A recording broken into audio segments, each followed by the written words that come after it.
My name is Jody Chan, and I'm the Vice President of Global Marketing Communications at Carolina Herrera. I'm so pleased and excited to be welcoming everyone to our first ever Zoom gathering, hopefully the first of many to come. And thank you so much in advance for bearing with us if there are any technical difficulties.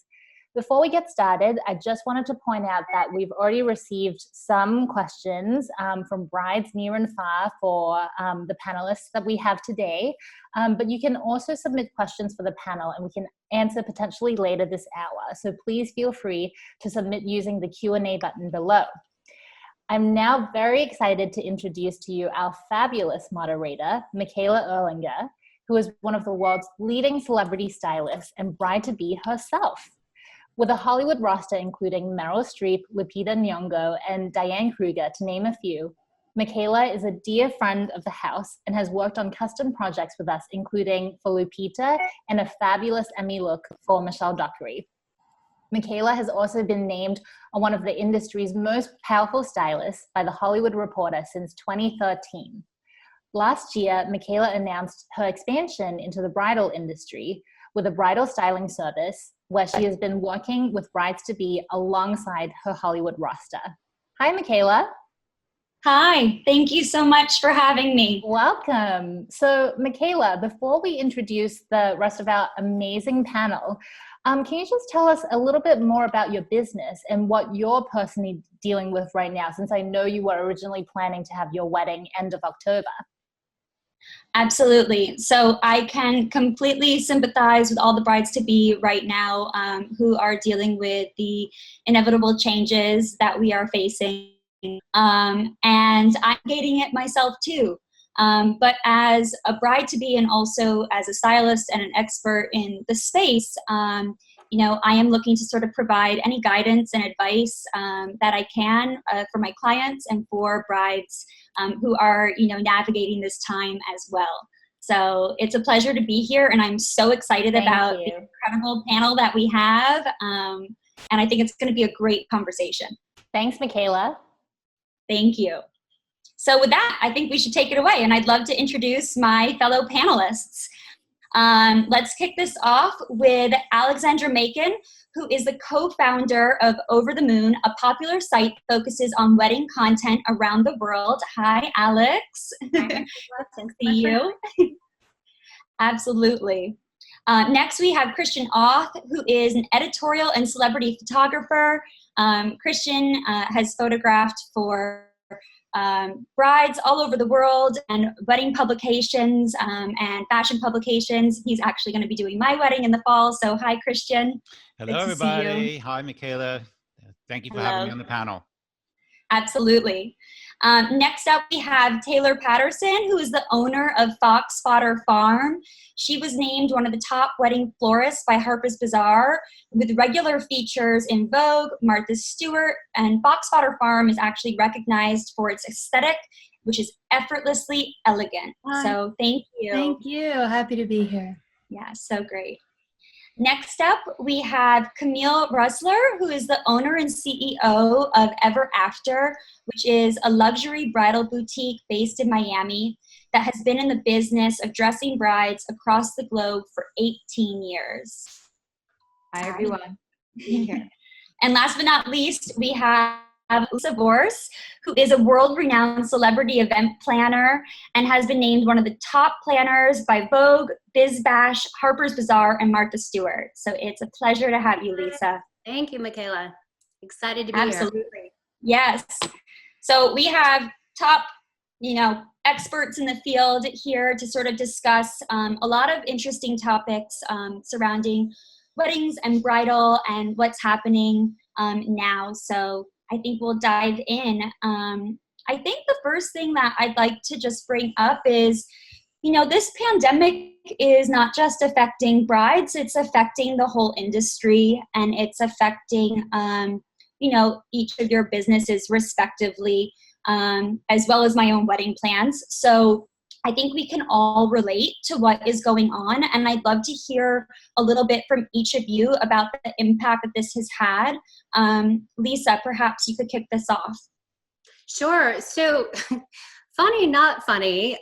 For us, our 2020 calendar year literally followed the COVID hotspots throughout the world. So our calendar year was supposed to start with Asia, then we had Italy, and then we had Spain. So we, needless to say, definitely have been impacted, just like everyone else. But I think, the thing is, we're all in this together.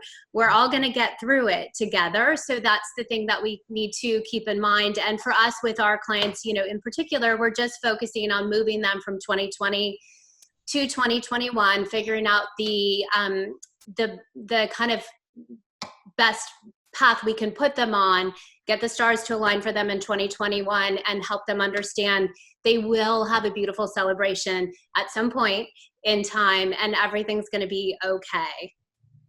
Definitely. Christian, for you as a photographer, how are you seeing this impact your business and any of the weddings that you're working on? Well, what we are seeing so far is that any wedding that's now been in the spring or early summer has already postponed or will so, most likely. Definitely, April for sure, May for sure. Then we still have a few holdouts in June. We're talking to our clients. We're communicating with everybody to make sure that if they want to move their wedding to another date, we definitely work with them.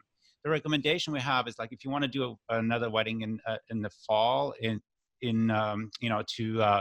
maybe look at a weekday, as a potential alternate date, or we go into the next year. So that's how we're dealing with it right now.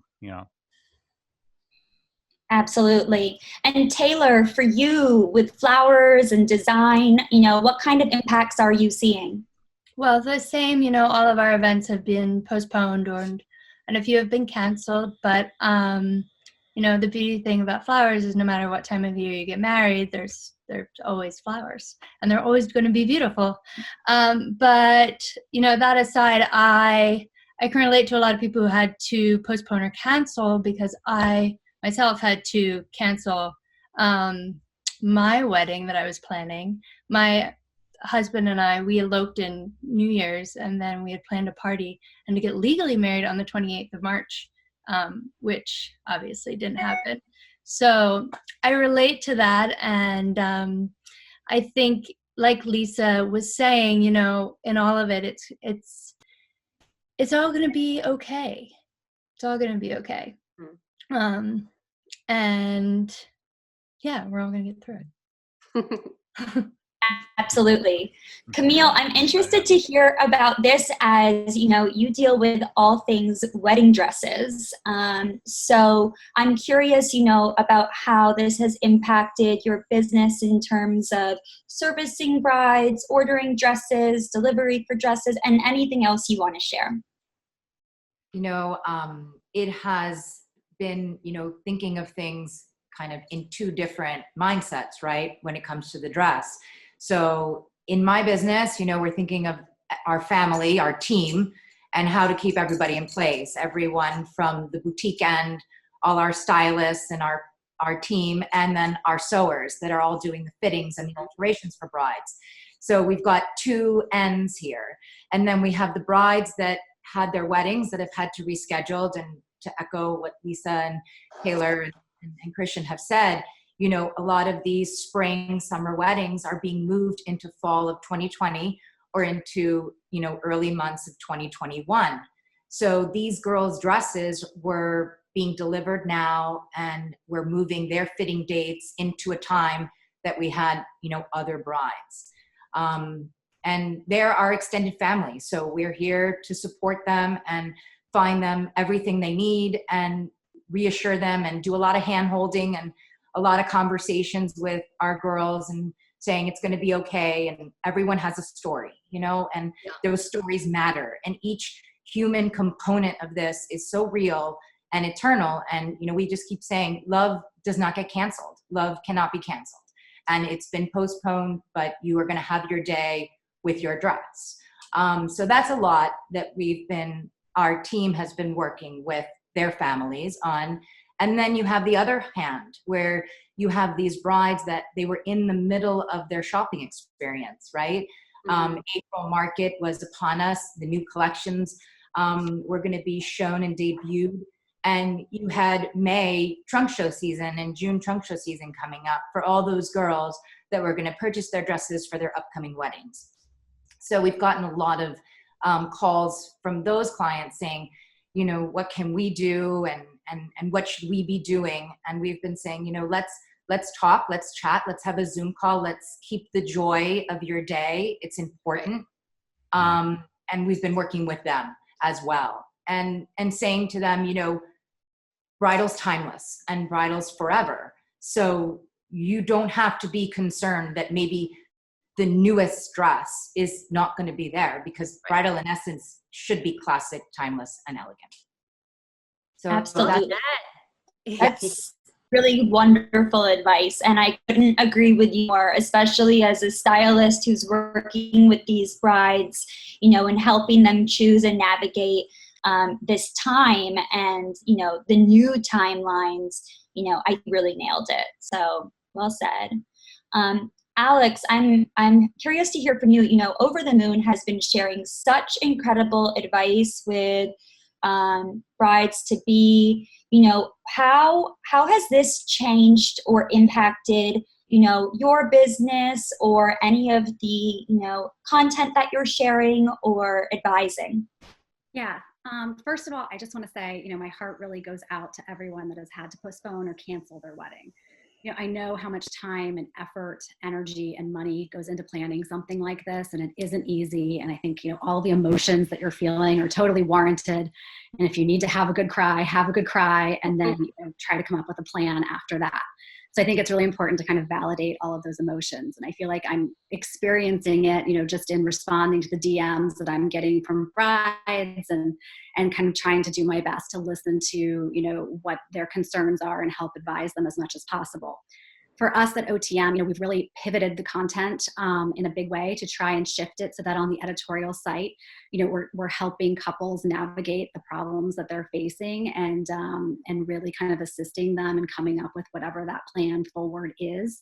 You know, we've also been trying to provide a sense of distraction and escapism, you know, whether it's through doing, you know, fun Instagram stories that kind of take their mind off of, you know, what's happening in the world right now, or, you know, advising on, you know, how best to stay engaged with your bridal party, you know, things like that are uplifting and, you know, provide inspiration and remind them that, you know, like Camille said, this is going to happen. It's not going to happen immediately, but it will happen and it will ultimately be very beautiful. Absolutely. I actually been reading and following all of the stories that you've been posting, as there's so much great advice. So thank you for that. Highly recommend checking it out. So actually, with that in mind, I mean, I'd love to hear what each of you have to say about advice for brides and grooms who've had to postpone their weddings, or any who are, you know, recently engaged. Like, what kinds of best practices can we take into account for managing our relationships with the vendors? Because there are so many different key people involved in executing a wedding, from your planner to your florist to your photographer, your band, your caterer, you know, and beyond. There are so many people involved. And I think that each of you have such incredible insight as to what brides can do in order to help make this, you know, transition or changes as smooth and easy as possible. So I think, Lisa, you'd be a great person to start with, you know, since planning is your thing. You know, how should they navigate this? What do you recommend? Yeah, so relationships are everything, for sure. So our relationships with the vendors are, you know, one thing that we take very much to heart, and has helped us in navigating this process because of the way we treat the vendors. So, you know, like Alexandra said, I want to, you know, validate everything that you amazing brides and grooms are going through. We get it, and we are here for you. I think one thing we need to do is take a second for these brides and grooms and you know, understand the angst and you know, disappointment that I'm sure a lot of you are feeling. With that said, we need to understand on the vendor and supplier side, they're going through the exact same thing. It's difficult for everyone involved, and it's out of their control the same way it is out of your control. So in navigating these conversations with the vendors and suppliers, as you are considering postponements or whatever we're trying to negotiate here, my recommendation is that these conversations are approached from a place of kindness. And that's going to get you a lot further than anything else. We've gotten really far with our conversations with the vendors for our clients and have been very successfully able to freeze deposits that were made for 2020 weddings and are able to move them over to 2021, which is incredible. So I think for the brides and grooms that are going through this right now, if you have a very calm conversation with these vendors and suppliers and just ask, like, okay, what is the best arrangement we can come up with that is going to be the best scenario for all parties involved? Because truly everybody wants to help. And there's not one single person or supplier that we've talked to that is like, well, sorry. People are trying to do the best that they can. But like Camille said too, like these are the families, for these suppliers, like some of the people in Lake Como, I hope they're still there in 2021, so we're trying to do the best to kind of make sure they are still there to service these clients in 2021. And it's difficult knowing that, they need to keep their family, their staff employed. So it's tough, but kindness and calm, honestly, is the best way to get through this for sure. That's such great advice, and I couldn't agree more. I mean, just speaking as a bride to be, sort of navigating this myself, luckily I haven't had to postpone my wedding yet, but just in terms of exploring, and thinking ahead, that the kindness has gone a long way, and everyone seems to be incredibly understanding. Everyone wants, this to work out for their clients and for the vendors involved. So, absolutely, I really agree. Christian, as a photographer, you have to be there on the day. So what do you recommend, what tips do you have for brides and grooms who are looking to postpone, any tips for managing the relationship with the photographer?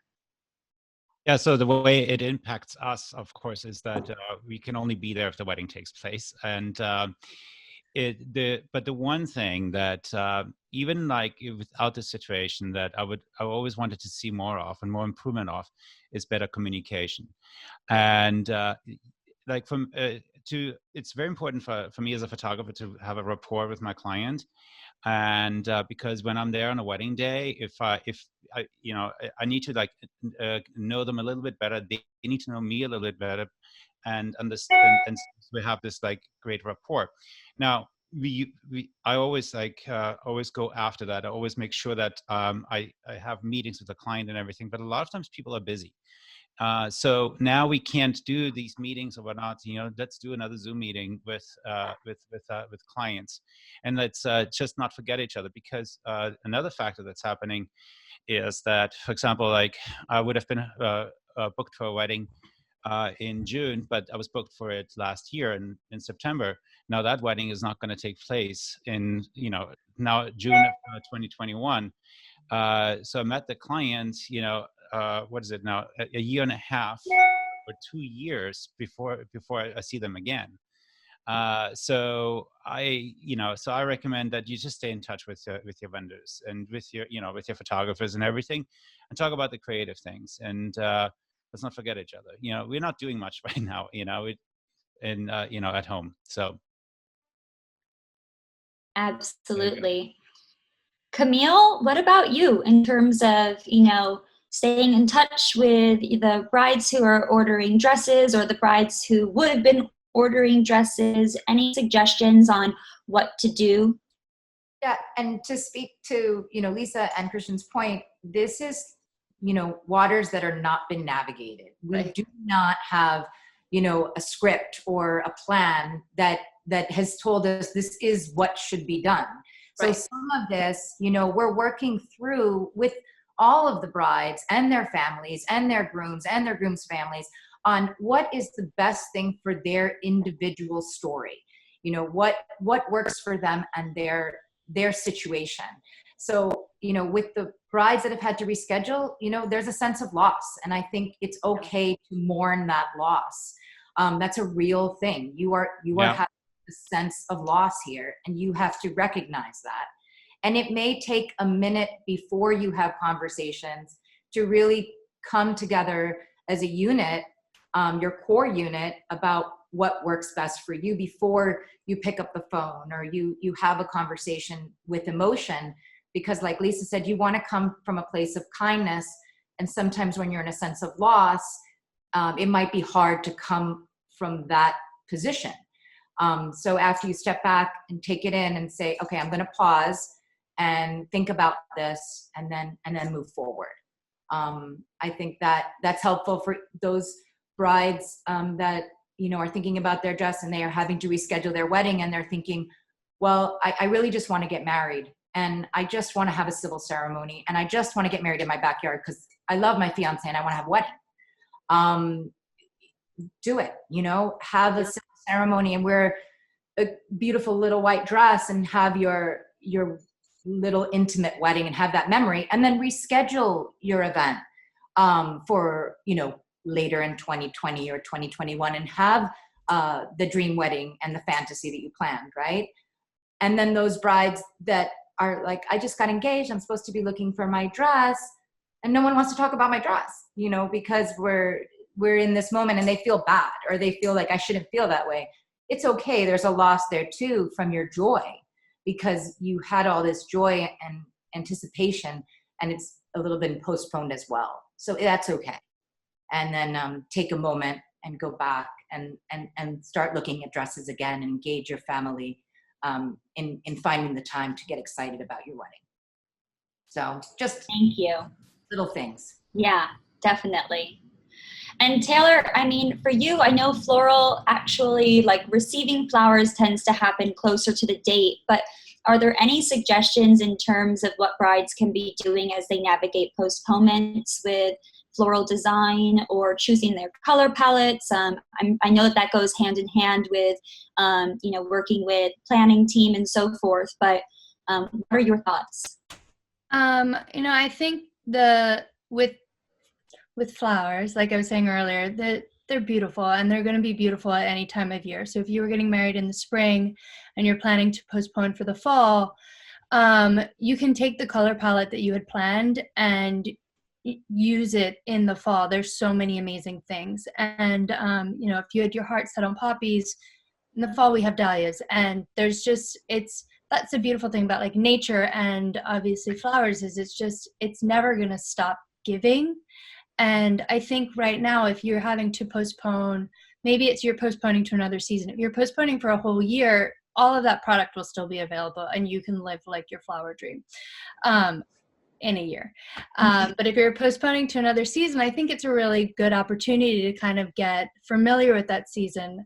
And especially right now, I think as we're all thinking about the state of the world and the effects of climate change and how that's impacting all of us on a daily basis, flowers is a thing where I don't think a lot of people realize, like when you're shipping things in from all over the world, like what impact that can have on the environment. And I've been thinking a lot, it's a really great time for anybody to become familiar with really what's like realistically in season, what's, you know, what's available to you, what's potentially local to you, and like being really more responsible. I think, you know, we've gotten so used to being able to get whatever we can get at our fingertips at any time, you know, peonies in November, and in that we've kind of lost sight of like what's supposed to be. And so I think, you know, my advice for brides kind of navigating what to do right now, like we're in the middle of spring, it is beautiful, everything is just like booming, and taking time to like really appreciate all of that. Because I was talking to somebody the other day and they go, what do you think the thing with flowers and like events is? And, you know, with events, we're normally celebrating something, and weddings, we're celebrating love. And, you know, with flowers, it's like a celebration of nature. And like, what's more beautiful than like nature and love? Like literally nothing, in my opinion. Like, in my opinion. And you put the two together and it's just like, you know, that's the true beauty of weddings especially, and that's why I think we have flowers at weddings. And so, you know, speaking to what Camille was saying about, you know, if you want to get married now, like, and just because you're like, I want to do this, I don't want to wait, like that, I think is like a really true celebration of your love. And like I said, it's spring. Go outside, pick a bunch of daffodils, or there's cherry about to like explode everywhere, and just take that moment, because like the bigger these weddings get, the less intimate it becomes, and like this is your opportunity for it to be like the most intimate it could possibly be. That is so inspiring. Thank you. Yeah. I love that. I might go pick some daffodils. Now, Alex, for you, I have a question. I mean, I think we're seeing a lot of, you know, a lot of changes. We're seeing a lot of, you know, save the date changes. We're seeing a lot of virtual celebrations. What sort of recommendations or tips do you have, creative suggestions do you have in ways for brides to either celebrate or, you know, there's also all these other events that you partake in leading up to your wedding day. You know, let's not forget about your shower or your bachelorette, or, you know, these other moments. You know, what have you seen? What trends have you seen? What recommendations do you have? Yeah, well, actual mail is really exciting right now. I feel like when the postman shows up or the UPS man, we get very excited here at our house. So I think, you know, and we're so thankful for all the people that are still out delivering, because it's so kind of them to continue to do that during all of this. But I think, you know, sending care packages to either, it can go both ways, either to, you know, your bridesmaids or your bridal party to, you know, get them excited about the fact that this will continue down the line at some point, or to, you know, a couple or a bride who has had to postpone, to remind her, you know, that you're thinking of her and that you know that what she's going through is difficult and that it's all going to be okay. You know, in terms of the other events that lead up to the wedding, I think there are lots of fun, creative things that people can do right now. We're doing a story on our site today about Zoom bachelorette games that you can play, and, you know, fun things that you can do with your friends. You can send out a paperless post and get everybody excited to convene on a Friday night with, you know, drinks and play a few games, because, you know, like Christian said, we don't have a lot going on right now in the evenings. So it's nice to kind of make a plan and do something with your friends. I recently did something like that with a bunch of friends from college, and, you know, it was me in New York and then 3 friends on the West Coast and then another friend in Dubai. So, you know, finding the appropriate time to host this was a little difficult, but once we did, it was so much fun to kind of reconnect. I hadn't talked to them in years, and so that was great.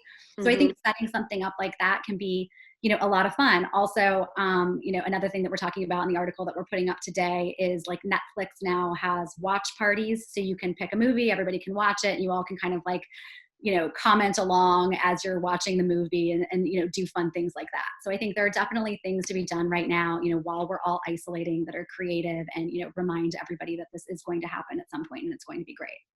Micaela, Yeah. one thing to add to what Alex just said, like one thing that brides and grooms should take advantage of, like you guys literally have the opportunity to have focus groups or think tanks for your wedding. So there's so many things that can be done right now, from curating your song selections to naming your tables and figuring all that. So, you know, I encourage brides and grooms to have fun with it. Institute Wedding Wednesday, have a happy hour, get all your friends involved and go through some of the things on your to-do list and make it, you know, make it fun, because you can cross it. Like for us, we love that our clients can actually cross some of their homework off the list during this time, and they actually have the opportunity to be a little bit more focused on it and creative with it. So, you know, we want to focus on the things that we can control, and again, continue this as a joyful process, because there's a lot of joy in crossing these things off, and a lot of fun things that can be focused on right now.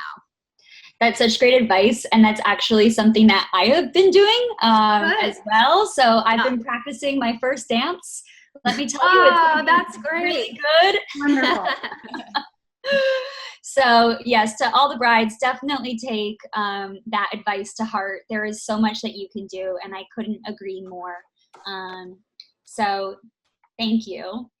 Now I have another question. You know, I think that we're we're going to probably see the scale of weddings change a little bit in relationship to what's going on right now. And of course, we're waiting to see what's going to happen with travel restrictions, and we're going to social distancing, and there's a lot of unknowns right now. Alex, do you have any sort of insight into what the trends will be? Are we going to see smaller weddings? Are we going to see more weekday weddings? What do you think? Yes, I definitely think we're going to see, smaller weddings. I think we'll see a lot of people wanting to commemorate the actual day that they had set to be their wedding date in some way, like we were talking about earlier, and, wear some kind of special white dress on that day and, do something to make that day memorable for them and to commemorate it. And then I think, like Camille said, hosting a larger party down the line. I think that will ultimately happen as well. So I think that that's how a lot of people are going about this. Absolutely. So actually, I have another dress question that I wanted to ask you, Camille. The prep time for getting married for those that are thinking about moving or postponing their dates to the fall or to the winter even is shorter. And a lot of the questions that I've been getting and I've been navigating with my bridal clients has been, how is that going to impact ordering a dress or tailoring something quickly? And from my experience, all of the vendors and all of the brands that I've been working with have been incredibly accommodating, and we've been finding a way to make it happen. You work with an incredibly diverse range of designers and brides. So what has your experience been, and what can we say to reassure our community? The fashion houses have been incredible in being on top of every single step of this. And your dress will be there when the time is right for you. So if you've rescheduled, they are making the accommodations to reschedule some of those delivery dates. And then on the stores end, we're making those accommodations for fittings, for brides, for alterations and tailoring. So it works for you. The communication is key. Christian was saying that, Elisa was saying that about, really communicating with who you're working with, especially when it comes to your dress, if you've had to postpone or reschedule, or you've decided, I'm ready, please have it shipped to me now. Everyone has been fantastic. The response has been amazing. And, on the brides that are searching, and now they're saying, I'm supposed to have a 6-month window, but I have a fall wedding and I'm not going to be able to make that 6-month window. I would say, keep in touch with your local boutiques, who you're working with, who those appointments you had scheduled that you can't go to. A lot of boutiques are having virtual appointments, and their stylists are working, from home and talking to brides about dresses and, doing screen shares and doing all kinds of really fun things with their clients and their families. We had a story with a bride from Mexico, and it's very typical in Miami that we receive brides from all over the world, and they had their travel plans scheduled. Mom and daughter are in Mexico, sisters in New York. One is in California, aunt is in Manhattan. And we had a Zoom call with them and looked at dresses and options that she really liked, and said, okay, we'll continue the conversation and go from there. And when we reopen, at least we have a better, closer idea as to your vision. So That's great. I would say that when we get back into the boutiques and we reopen for those girls, I would say have your top 3 looks ready, have done those conversations prior and have your appointments scheduled. And I know all of the fashion houses will work to get every bride their dress for their date. Mm-hmm. Absolutely. I couldn't agree more with everything that you just said, as I'm going through it myself and then advising my clients as well. So, I do think we're going to see some interesting trends, though, that are going to be different than we had anticipated, looking at 2020, 2021. Lisa and Alex, I'm curious what your thoughts are in terms of not just fashion, but just, the wedding ceremony in general. I'd love to hear your thoughts. Yeah. When I think about 2020, I kind of chuckle to myself because I predicted that this was going to be the year of the fashion bride and that trends were going to be, a really huge part of this year, and that people were going to be pushing boundaries more than ever. And, I almost think it's the exact opposite. I think now, it's kind of, this whole experience makes you realize that, trends aren't important, and it's more about, the traditional values of the core of getting married and, being with the person that you love forever. And I think that, those things feel so much less important at this point in time. And it's made us realize how silly and distracting, needing to change for every possible thing that could be happening in your life because of social media is. And it's about finding, the thing that is right for you and that feels personal and feels like it communicates what you want to communicate on, the day. And so I think that that's more important now than ever, and has really kind of made me come to that realization that I got it really wrong. And Lisa, for you, in terms of just the overall planning of events, what trends are we going to see? More winter weddings? Are we going to see, a crazy 2021? And anything else that you want to share? Would love to hear your thoughts. I think what Alex said was perfect. We might see, on brand hand sanitation stations, custom on brand masks. I don't know. We're terrible when it comes to trends, because we really don't follow them at all. And I kind of encourage my clients not to follow them either. But I love what Alex said. And I think that's so true. And I think that's kind of all what we're coming home to, but I do think weddings may be a little bit smaller in 2021. Just by the nature of what's happening and kind of the comfort zone of people traveling and things like that. But biggest trend, I think, is staying true to yourself wherever and whenever your wedding happens throughout the world. Amazing. Thank you. And now, Christian, for a couple that might not be able to reschedule on their ideal day of the week or the ideal time, because we know lighting is important for photography.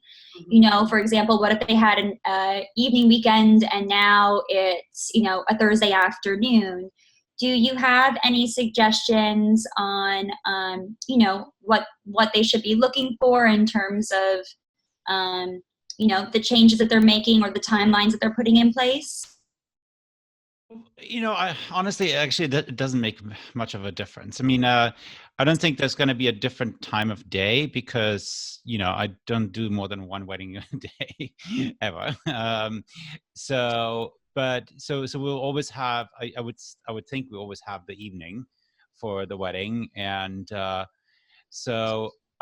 it doesn't change things. That's great. Yeah, it's, we are so used to photographing weddings in the winter, weddings in the summer, and it's the best light is the golden hour, and it's that beautiful light at the end of the day.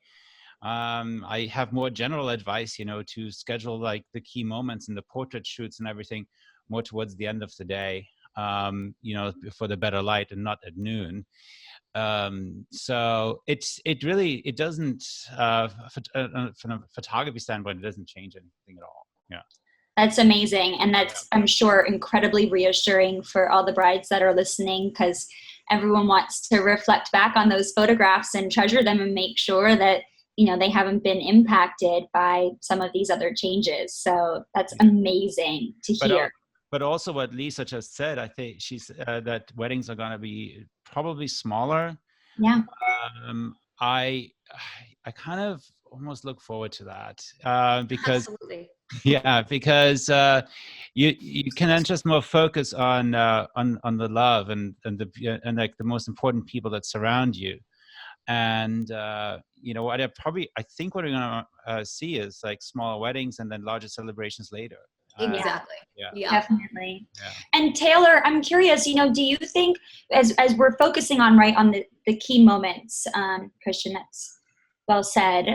Do you think that brides should be focusing on, investing their floral budgets on their bouquet or their huppah or their arc, or do you think it should be tablescapes? What do you think we're going to see? And do you have any suggestions?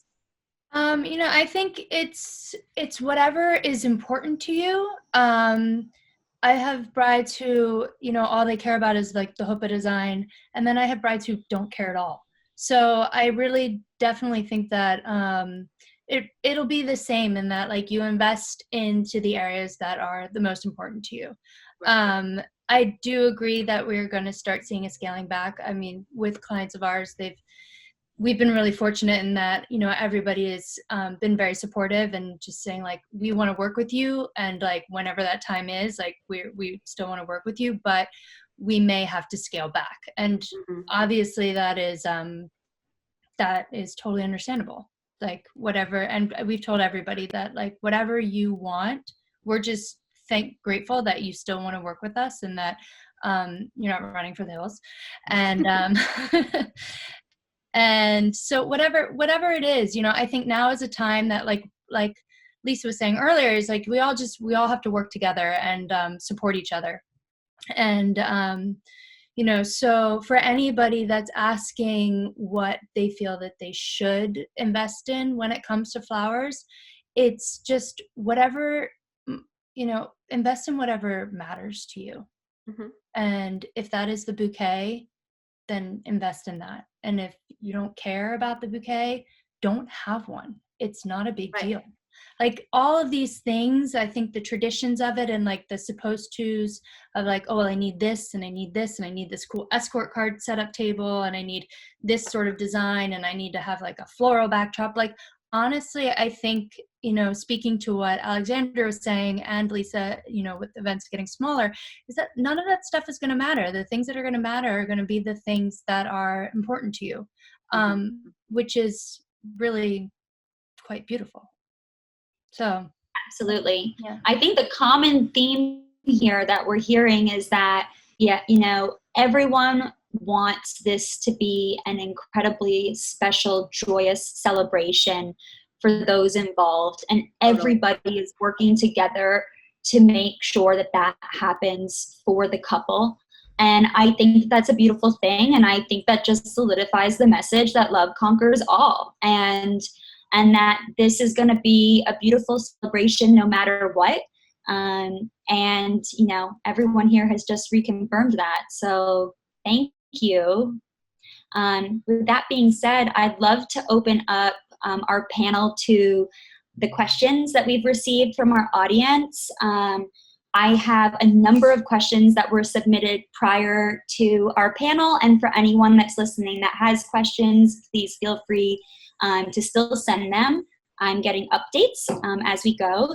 So I'm going to jump right in. And our first question is actually for Camille. Any advice for stress management? It could feel selfish to be upset over postponing your plans when there are worse things happening in the world. How do you keep the joy and excitement going during these uncertain times? Wow. Like I said earlier, and I echo this to all of the girls I spoke to, that sense of loss is real. And that is so real for you in this moment, wherever you are in the process of your celebration of your love and that transforming to your story of your wedding. So I would recognize that and take a pause and say, yes, I'm feeling this. I feel this, and it's real and it's true and it's okay that I feel this way. And then some self-care, you know, whatever that means for you and your fiance as a couple. And I would say do it together, you know, maybe take a walk or go on a bike ride or go out into nature and pick some beautiful flowers, you know, do something really real and human that represents you two as a couple, because you are feeling this together. And then I would say, you know, the world is going through something unprecedented. We are navigating waters we could never have imagined. And there's no book or way to feel or act or do. I would say do what feels natural and, you know, write your story in the way that makes you feel most comfortable in moving forward with your process. And that can't be wrong. That can only be the right answer. Good job, Camille. Yeah, that was great. Yeah, wow. Lisa, our next question is for you. If a vendor is not available for your rescheduled date, is it okay for them to keep their deposit? I mean, contractually, yes.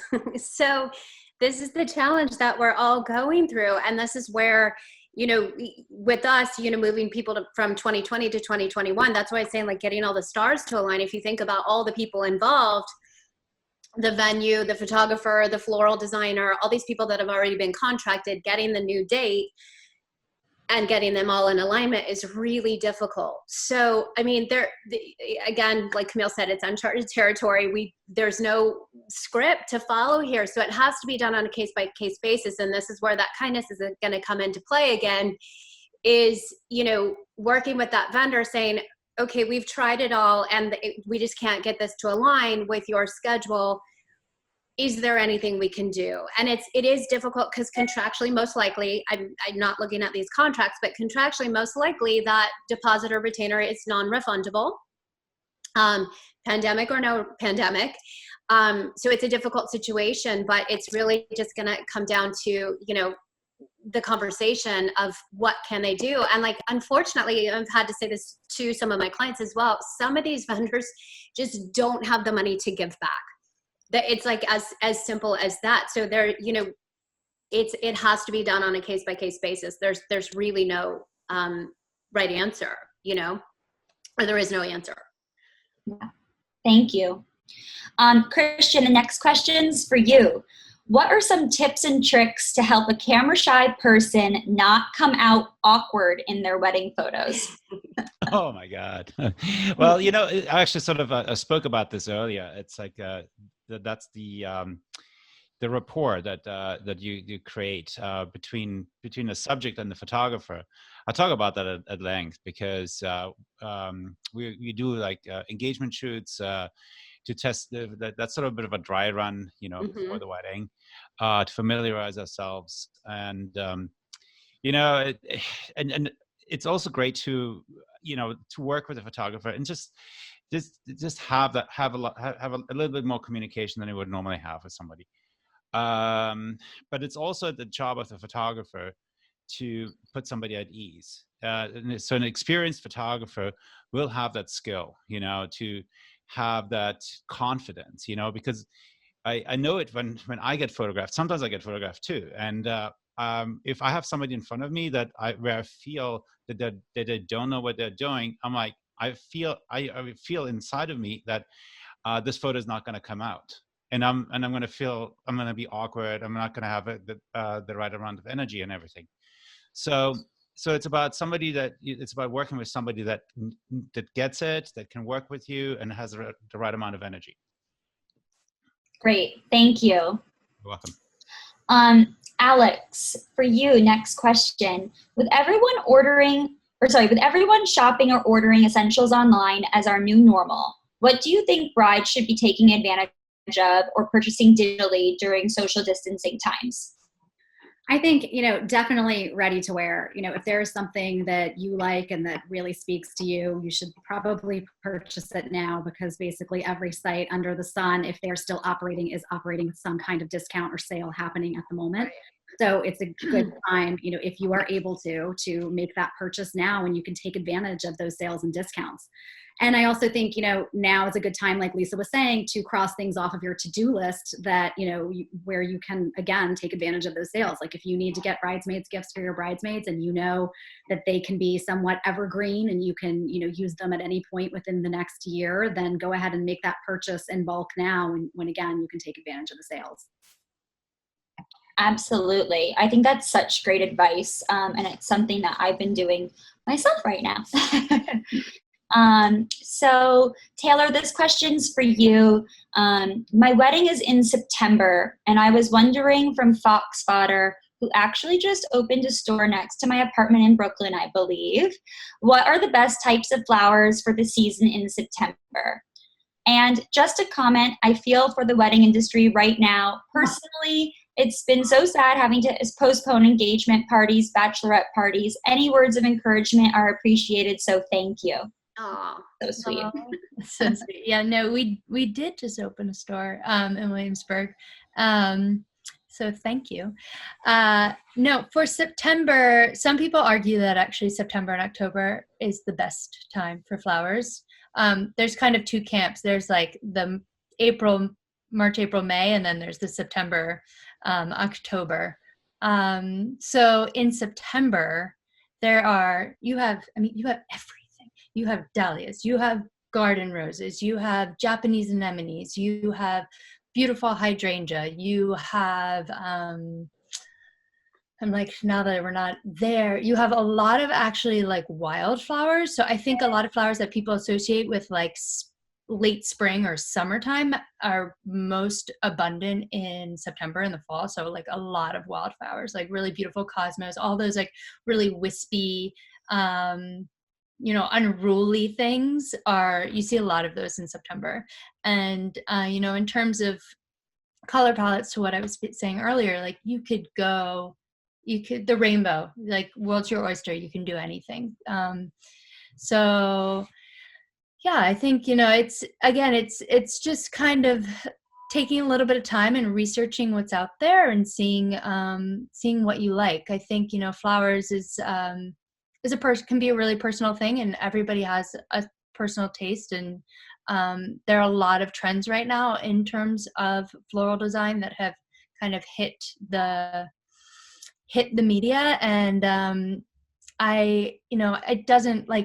they don't necessarily agree with my taste, and some of them do, some of them don't. So I think it's again a beautiful time to just like find out what do you like in flowers? Like, what is your taste? Like, who cares what's like supposedly cool? Like, what do you really like? Like, maybe what you like is just like a big, unruly bouquet of Queen Anne's lace, and that's great. That's great. So I think it's time to find out like what's your taste, what like really speaks to you for flowers. That's great. Thank you. Yeah. Our next question is for Lisa. I'm curious if anyone has been planning a wedding in Italy, and how are they dealing with postponement? We had a June date, which we moved to end of August, but are unsure if we are asking too much of our guests to even think about traveling at this time. I think also, Christian, you might have some thoughts on that. I'll let Lisa answer first.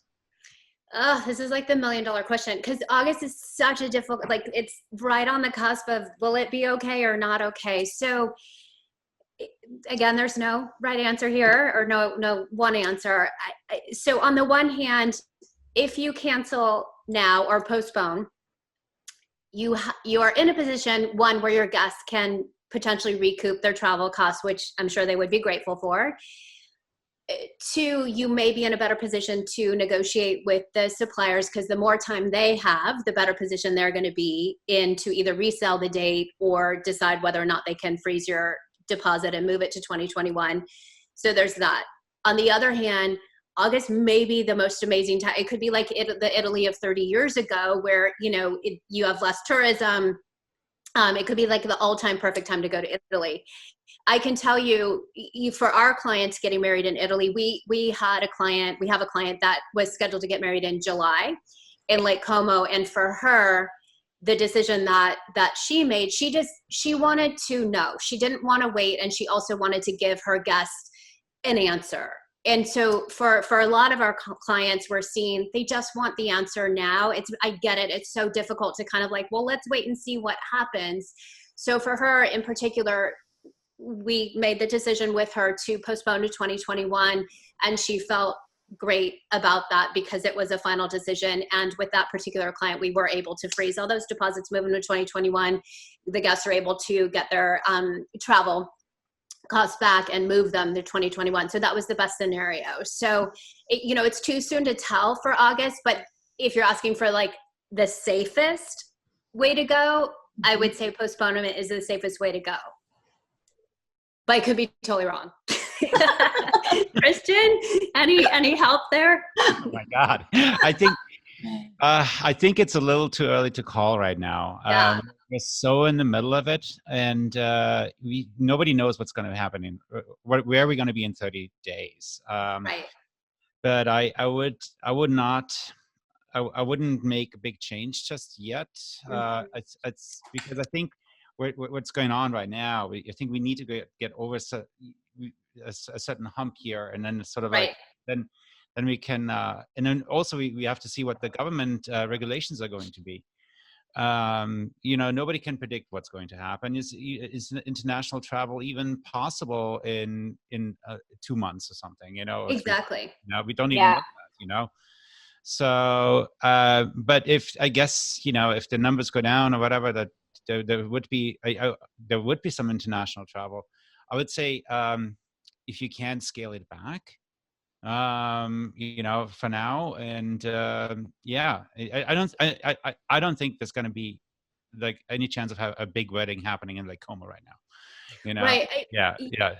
Yeah, the other thing, sorry to interrupt you, Christian, the other thing I was going to suggest is having the conversations now delicately with these suppliers and vendors and venues in Italy, and saying, if there are travel bans, if we can't get into Italy, if we can't get out of the US, whatever the situation may be, or there's restrictions on the number of people that we can have, maybe having those conversations now and just saying, if we are in that situation, or if we're faced with that situation, what are our options, or what's the last possible day we can make this decision, just so you have the data. I think that actually, going back to a lot of these questions for brides and grooms, gathering data and getting the information now is really critical and prudent, so that you have all the information to make the best possible decisions. We're doing that for our clients, and it's, our job is to give them the backup scenarios. In this case, we have like 7 that were, okay, if you can only get married in the US, this is the plan of attack. If you can get married, but it has to be in December, this is where we would go. So it's just getting data, information, and being ready to make those decisions. That's correct. Yeah. Thank you. Great. All right, next question is for Camille. Camille, do you foresee virtual try-ons becoming the new norm? Is that going to be the bridal shopping experience forever? I have to say, I don't know, but I would have to say probably no. That the virtual experience is lovely, but the one thing that I think everyone can speak of is that the human component is very real, and togetherness and community and faces and love is really important to us as human beings.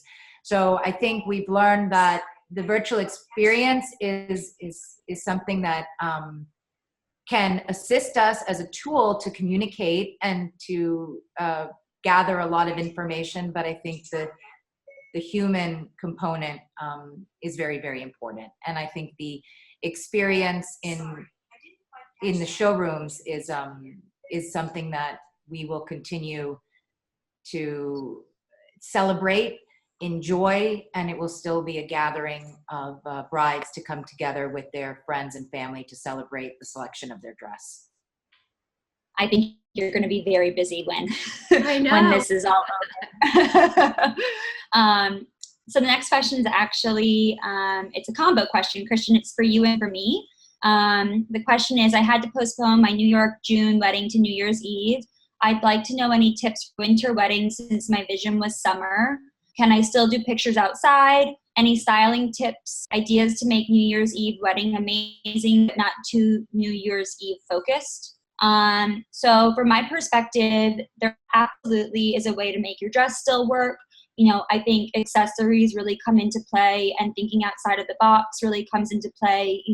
You could, instead of a veil, you could do an amazing cape. Evening coats are fabulous. You could do something really dramatic and cool.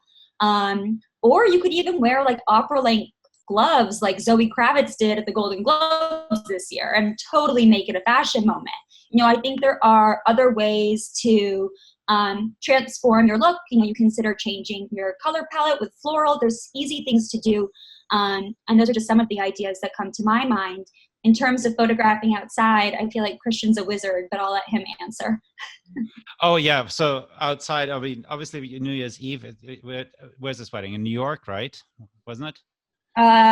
It didn't say which. It just said, sorry, yes, New York June wedding. Yeah, okay. So if it's in New York, you might have a snowstorm, but looking at this last winter, we didn't have much snow at all.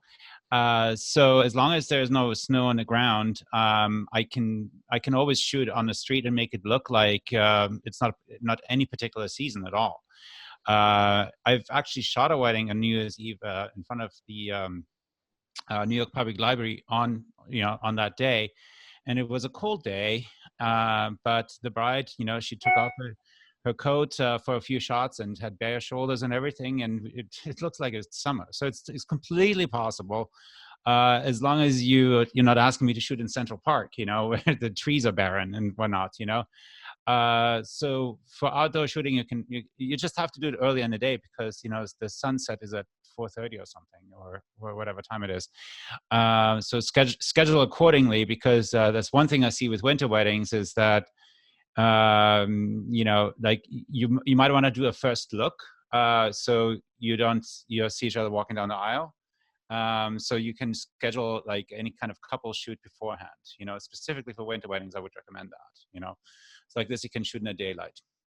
Micaela, one other thing that bride can do is have a little bit of fun with your edit. We had a wedding in St. Bart's that, due to Zika, we ended up moving it to Aspen at the very last minute. So April in St. Bart's versus April in Aspen is a very different weather scenario. So we ended up, of course, everything was perfect in the end. I firmly believe things happen the way they're supposed to. So this is going to be okay, everybody. But we ended up doing a photo booth with all the backdrops, and the props were all St. Bart's driven, which everybody had so much fun with. So, I mean, we just kind of have to, have a little bit of a sense of humor and be creative with this, and we'll get through it. I think that's amazing. I love that idea. That's so great. And I think that's one key theme here is, creativity. There is a way to navigate all of this. There are solutions for everything. No one is stuck. We are in this together. And at the end of the day, love conquers all. So that's right. Yes. It does. So with that, I'm going to conclude our panel. I thank everybody for tuning in and for joining us. I know that we had so many questions and that we didn't get to everything, but I believe that the Herrera team has a plan